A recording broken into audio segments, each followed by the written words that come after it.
كلنا في رمضان عملنا وصفات كتير باللحمة والفراخ، فايه رأيكم النهاردة نغير شوية ونعمل سمك؟ هنعمل مع بعض السمك الفيليه وهنعمل معاه كمان الرز الصيادية بطريقة حلوة جدا وبطعم في منتهى الجمال. بس قبل ما نبدأ مع بعض الفيديو ما تنسوش تدعموني بلايك وكومنت حلو، ويلا بينا نصلي على رسول ونبدأ مع بعض الفيديو. انا هنا مستخدمة كيلو من السمك البلطي الفيليه، هنشفه من اي سوائل قبل ما احطه في التتبيلة. نشفته كويس جدا بمناديل المطبخ من ناحيتين، وبعد كده بقى هسيبه على جنبه وهنروح نعمل التتبيلة. في طبق هنزل بكوباية من الدقيق، ربع كوباية من النشا، هنزل عليهم كمان بمعلقة صغيرة من الملح، نص معلقة صغيرة من الفلفل الاسود، نص معلقة من الثوم البودر، نص معلقة صغيرة من بهارات السمك، ونص معلقة من الكمون. هنزل كمان بنص معلقة صغيرة من البابريكا، هتدي طعم ولون حلو قوي للسمك. بعد كده هنزل بقى بالمية بالتدريج لحد ما اوصل للخليط السائل اللي انتوا شايفينه ده. بعد كده هرجع للسمك وهنزله في الخليط اللي احنا عملناه ده.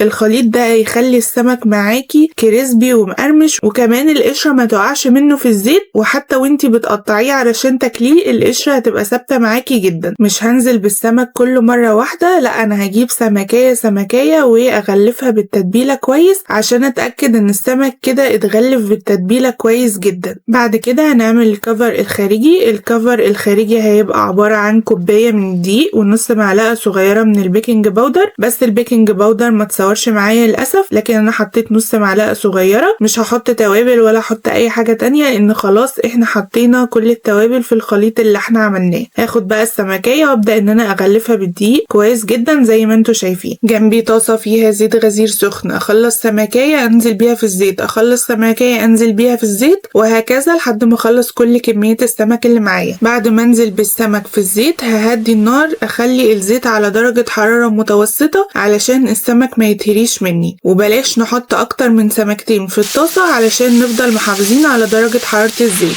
بلاش كمان نقعد نقلب في السمك كتير وهو في الزيت، يعني اول ما ياخد لون ابدأ اقلبه على الناحية التانية، واول ما اتأكد ان هو خد اللون من ناحيتين اطلعه على طول، لان كده كده السمك ما بياخدش وقت في الزيت، فلو طولنا عليه هيتهري منك في الزيت. بلاش كمان نطلع السمك على مناديل مطبخ، هنطلعه على شبكة عشان يفضل محافظ على قشرته ومحافظ على قرمشته. هخلص بقى قلي كل كمية السمك اللي معايا وهنروح نعمل الرز الصيادية. في حلة على النار هاخد كده كبشة من زيت السمك اللي احنا قلينا بيه، طبعا لو الزيت بتاعك لسه نضيف ومش محروق. هنزل عليه ببصلاية متوسطة مفرومة في الكبة، هنزل على البصلة بنص معلقة صغيرة من السكر ونص معلقة صغيرة من الملح، هديهم كده تقليبة مع البصل علشان يدي البصل لون حلو ومكرمل. هسيب البصلة على النار في الزيت لحد ما توصل للون ده، وما تقلقوش هي كده ما اتحرقتش. الرز الصيادية الصح بيتعمل بالبصلاية لما توصل للون ده علشان يدي اللون البني الحلو اللي احنا بنشوفه في المطاعم. هقولك كمان على تركاية حلوة قوي وهتفرق معاكي في طعم الرز.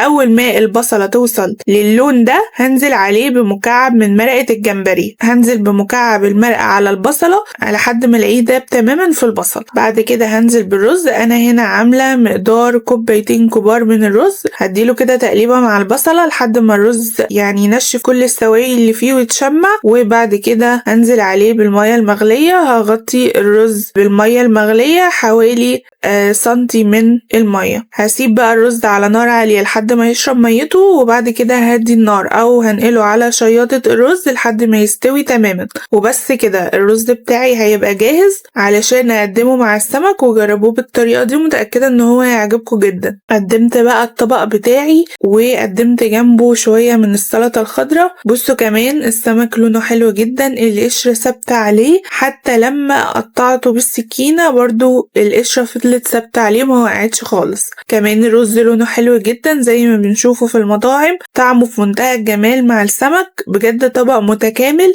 وبجد بجد انا بعشق الاكلة دي. جربوها ومتأكدة ان هي هتعجبكم. اتمنى يكون فيديو النهاردة عجبكم، ما تنسوش اللايك والشير. كان معاكم إسراء، سلام.